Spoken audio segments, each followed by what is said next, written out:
Hello दोस्तों, मैं हूं डॉक्टर ज़की जमाल।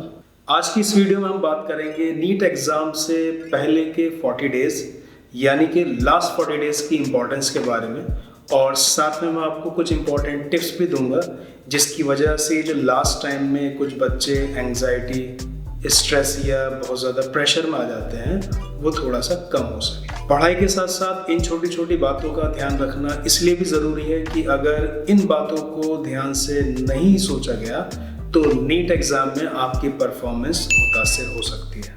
अब तकरीबन 40 डेज़ रह गए नीट एग्ज़ाम में, और मैं ये बात जानता हूँ कि इस वक्त बहुत सारे बच्चे ऐसे होंगे जो मोटिवेशन की कमी महसूस कर रहे होंगे। बहुत सारे बच्चे ऐसे भी होंगे जो स्ट्रेस महसूस कर रहे होंगे, कुछ बच्चे बहुत ज़्यादा प्रेशर में होंगे, कुछ स्टूडेंट्स ऐसे भी होंगे जिनको कि अपनी तैयारी पर ही डाउट हो रहा होगा कि क्या मैंने इतना पढ़ लिया है कि इस साल मेरा नीट में हो जाएगा।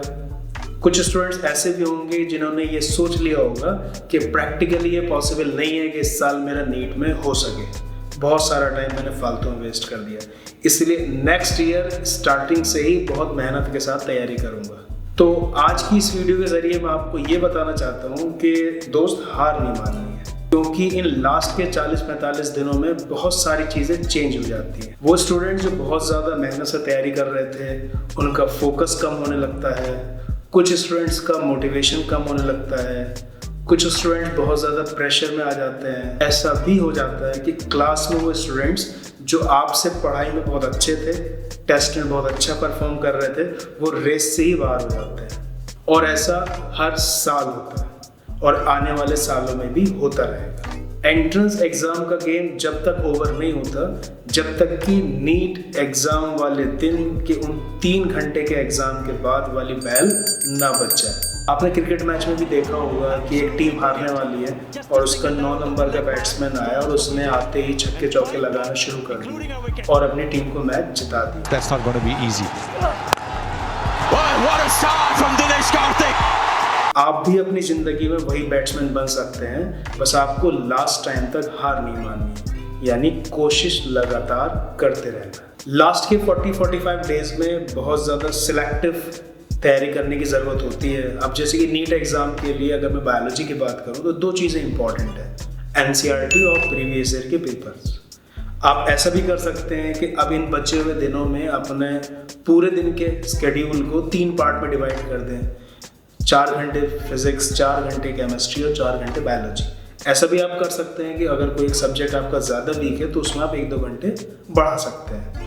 लेकिन अगर आप उससे ये कहने लगे कि मैंने पूरे साल बहुत मेहनत से तैयारी नहीं की है, अब इन बचे हुए 40-45 दिन में मुझे क्या करना चाहिए, तो फिर मैं यही कहूँगा कि आपको बायोलॉजी के लिए NCERT और प्रीवियस ईयर के पेपर्स पर ही फोकस करना चाहिए। So don't give up, it's not over till it is over. आप अब भी जीत सकते हो, और यकीन करना आप ज़िंदगी भर अपने आप को शुक्रिया अदा करते रहोगे कि उन लास्ट के 40-45 दिन आप लगे रहे थे, आपने हार नहीं मानी थी। लास्ट में कुछ खास टिप्स देना चाहूँगा आपको, जैसे कि आपकी तैयारी बिना मॉक टेस्ट के पूरी नहीं हो सकती, इसलिए टाइम से मॉक टेस्ट देते रहिए।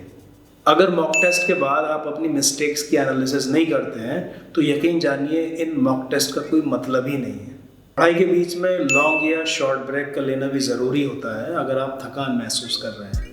अपनी सेहत का ख़ास ख्याल रखिए। मैंने ऐसे भी स्टूडेंट्स देखे हैं कि जो 2019 में एक बेहतरीन मेडिकल कॉलेज डिज़र्व करते थे, लेकिन उन्होंने अपनी सेहत का ख्याल नहीं रखा, अपना नीट एग्ज़ाम ख़राब कर दिया और इस बार वो दोबारा से नीट में अपीयर होंगे। यकीन जानिए आपका इस वक्त का हल्का सा कफ कोल्ड फीवर या वॉमिटिंग डायरिया नीट एग्ज़ाम के 40-50 मार्क्स ले जाएगा, इसलिए कोल्ड ड्रिंक्स, आइसक्रीम, ठंडा पानी, इन सब का थोड़ा ध्यान रखिए। फ़ोन को अपने से दूर रख कर तैयारी करिए। कुछ ऐसे लीजेंड्स होते हैं जो फ़ोन और पढ़ाई साथ साथ कर लेते हैं, आप उनकी कॉपी बिल्कुल मत करिए, वरना ये मोबाइल फ़ोन ही आपका कैरियर ले डूबेगा। NCERT को प्रायोरिटी पर रखिए, हाई वेटेड चैप्टर्स पर ज़्यादा फोकस करिए, और टेस्ट के दौरान या फिर पढ़ते टाइम जो भी आपके डाउट्स बनते हैं उन्हें अपने टीचर से लगातार पूछते रहिए। तो अगर आज की आपको ये वीडियो अच्छी लगी हो तो लाइक कीजिएगा, और अगर अभी तक चैनल सब्सक्राइब नहीं किया है तो उसे सब्सक्राइब कर लीजिए। आप मुझे टेलीग्राम पर भी ज्वाइन कर सकते हैं, लिंक डिस्क्रिप्शन।